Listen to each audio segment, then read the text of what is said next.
ada satu lagi mau pertanyaan tentang bagaimana pandangan Islam tentang wali nikah. Baik, wali nikah ini pelajarannya dua. Satu fikihnya yang diatur dalam bab nikah. Satu. Kedua, pelajaran tasawuf. Kualitas seseorang yang akan menjadi wali. Dia yang mutusin. Oke. Wali nikah itu tidak wajib dan tidak mesti ayah kandung. Ayah kandungnya masih ada, masih hidup dan sehat, tapi dia tetap mewakilkan kepada seseorang. Dia wakilkan kepada gurunya, dia wakilkan kepada bapaknya sebagai kakek dari pengantin perempuan untuk mewalikan. Jadi wali nikah itu bukan istilah wali hakim, ya kan? Kalau nggak ada bapak kandung wali hakim, kalau ada kenapa pakai wali hakim? Bukan. Sebagai wali kandungnya, wali nikahnya, dia mewakilkan kepada orang yang dianggap lebih akhlaknya, lebih ilmunya, lebih sopan santunnya, lebih ibadahnya. Itulah orang yang dimuliakan dan dihormati. Itu pun bagus. Nah, wali nikah ini adalah ayah kandung. Kalau ayah kandung sudah meninggal, adik-beradik kandung. Atau adik-beradik dari ayahnya. Nah, nggak boleh dari adik-beradik ibunya. Wali nikah. Secara fikihnya, ayah kandung. Oke. Secara fikihnya, kalau ayah kandungnya sudah meninggal, boleh diganti oleh adik-beradik dari ayah kandung atau adik-beradik mempelai perempuan. Dua.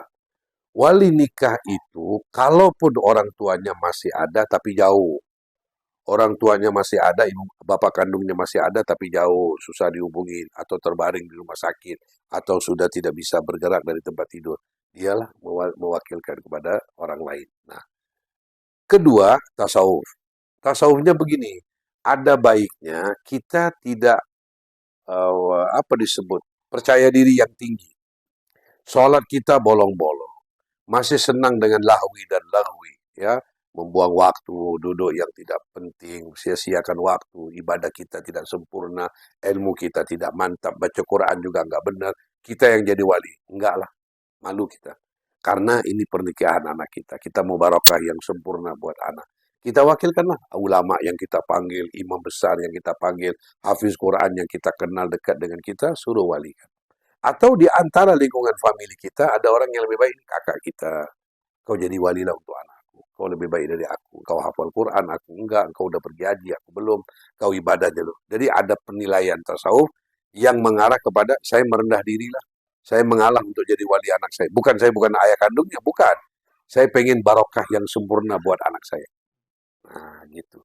Jadi dibolehkan ayah kandungnya mewakilkan kepada siapapun yang dianggap lebih baik dari dia secara nilai akhlak, kolbu, ibadah. Nah, kita cari orang yang lebih baik. Bagus dan boleh. Nah, kemudian berikutnya, ada ulama membahasnya begini. Seorang menikah, hamil duluan. Dia hamil duluan, dia menikah. Anaknya perempuan. Berarti kan bukan anak kandung nih, anak di luar nikah. Nah, anak di luar nikah ini bapaknya tidak boleh jadi wali. Tidak boleh jadi wali. Nah, konklusi jalan keluarnya adalah ulama berpendapat begini. Dia tetap jadi wali. Dengan tidak menyebut anak ini anak kandung. Dengan tidak membawa binti kepada nama dia. Sebut ini contoh, namanya Nabila Amalia. Saya nikahkan kamu dengan Nabila Amalia. Nggak bilang anak kandung saya, nggak bilang bintinya ke saya, nggak. Karena ini bukan anak kandung. Yang wajib tahu ini bukan anak kandung saya, suaminya. Lain orang nggak perlu tahu. Fikih sufianya adalah, fikih tasawufnya adalah menutupi aib orang jauh lebih wajib. Jadi dibolehkan, dibolehkan. Ya, makanya kalau ada nama anak yang agak 3 rangkap nama, Amalia, Nabila, Syarifah, Syifa, Amalia, Nabila, Syifa. Ya udah sebut, Amalia, Nabila, Syifa. Aku nikahkan kamu. Nggak sebut ini anak kandung, nggak sebut binti ke saya, karena memang bukan anak kandung saya. Tapi dunia nggak perlu tahu. Nutupin aib. Nah, itu ada ulama membolehkan. Sah, sah. Ya. Atau yang tadilah dia wakilkan. Yang dia wakilkan, diberitahulah. Saya minta dinikahkan. Dia nggak perlu tahu, nikahkan anak saya lah, karena ini bukan anak kandung saya. Nggak usah. Saya mewakilkan. Nah, dia diwakil. Minta KUA yang nikahkan. KUA yang nikahkan. Nah, dengan tidak membongkar aib dan keburukan, nama-nama besar, keluarga, dan mempelai.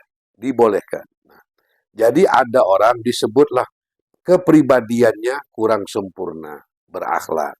ibadahnya kurang sempurna dalam wajib dan sunnah. Baca Qurannya pun kurang. Pemahaman agamanya pun kurang. Dia memilih untuk tidak mewali, menjadi wali untuk anaknya. Dia wakilkan kepada orang yang memang dihormati, dimuliakan. Juga bagus. Boleh dan sah. Ya. Nah, yang tidak boleh itu dengan sengaja. Dengan sengaja. Memang tidak mau jadi wali. Dengan alasan tidak ridho. Anaknya bersuamikan orang itu. Ini janganlah. Ya kan? Lalu kita ambil aja orang lain untuk jadikan wali. Atau orang Bandung, dia nikah di Surabaya. Bapaknya nggak dikasih tahu, perempuan. Kalau gadis, tidak sah. Selama wali itu masih ada. Beda dengan dalam kitab fikih, janda bisa menikahkan dirinya sendiri tanpa membawa wali. Jadi dia sendiri, saya nikahkan diri saya dengan kamu. Sebagai janda, dalam fikih ada ulama membolehkan janda tanpa mengambil wali. Dia sendiri menjadi wali diri. Wallahu a'lam bishawab.